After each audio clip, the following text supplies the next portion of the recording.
Assalamualaikum warahmatullahi wabarakatuh. Waalaikumsalam warahmatullahi wabarakatuh. Waalaikumsalam warahmatullahi wabarakatuh. Kami dari kelompok 4 akan mempresentasikan mata kuliah Sistem Budidaya Ikan dengan tema organisme akuatik yang unggul. Next. Anggota kelompok kami yang pertama saya Yusria Latifah, yang kedua dan yang ketiga Ivan Haikal Hermawan.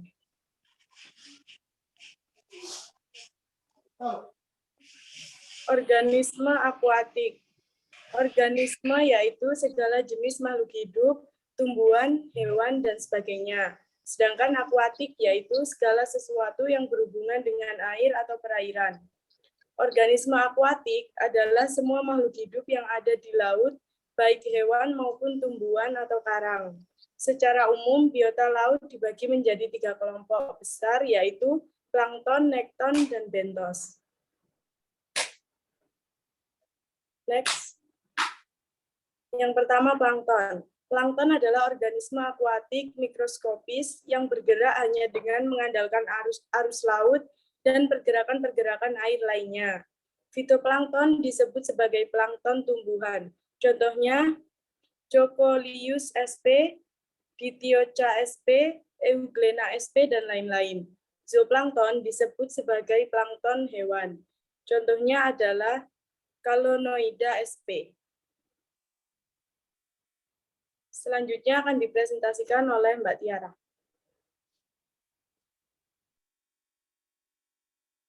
Baik. Selanjutnya nekton. Nekton adalah organisme akuatik yang dapat bergerak sendiri dengan berenang di perairan. Contoh nekton dalam ekosistem laut adalah ikan laut, reptil laut, mamalia laut, cumi-cumi, dan sebagainya. Next.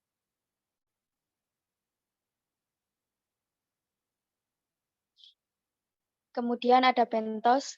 Bentos adalah organisme akuatik yang hidup menetap pada dasar perairan, baik perairan air tawar maupun air asin. Contoh bentos diantaranya adalah kerang, bulu babi, bintang laut, cambuk laut, terumbu karang, dan sebagainya. Next.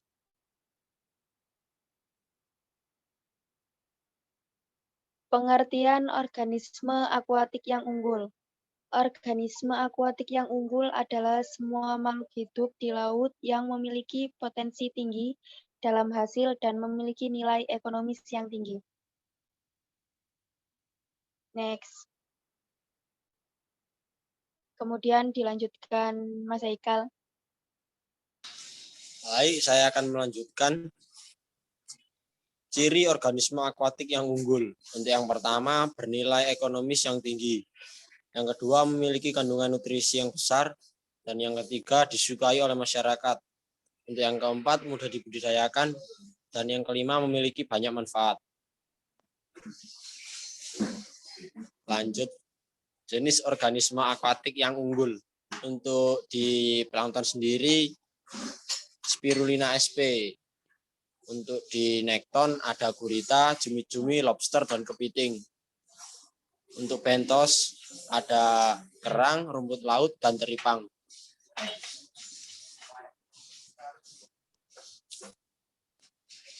Selanjutnya pemanfaatan organisme akuatik yang unggul dalam berbagai bidang.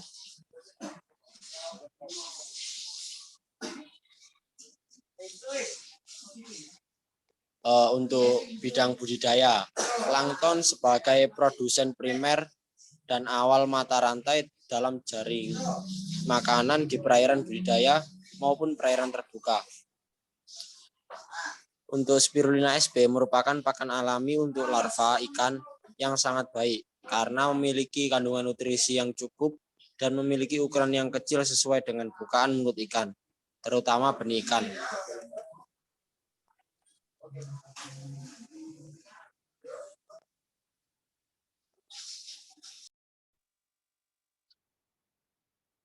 Kemudian bidang industri. Bentos memiliki peranan penting dalam perkembangan industri perikanan, salah satunya rumput laut dan kerang hijau, yang dapat berperan sebagai biofilter alami. Biofilter adalah sistem filtrasi menggunakan organisme hidup untuk mengurangi pencemaran pada lingkungan perairan.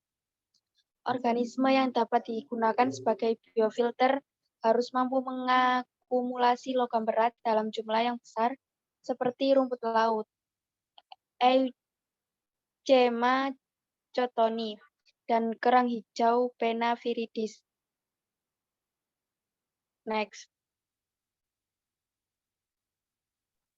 Bidang ekonomi. Nekton memiliki berbagai macam jenis yang memiliki potensi dan keunggulan dalam sektor perekonomian.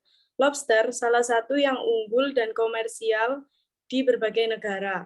Lobster atau yang lebih dikenal dengan udang karang atau udang barong memiliki nilai ekonomi dan konsumsi yang tinggi sebab dagingnya yang gurih, halus, lezat, dan kaya akan protein. Lobster bukan hanya komersial di Indonesia, namun juga hampir di seluruh dunia. Sekian presentasi dari kelompok kami, kurang lebihnya kami mohon maaf. Wassalamualaikum warahmatullahi wabarakatuh. Waalaikumsalam warahmatullahi wabarakatuh.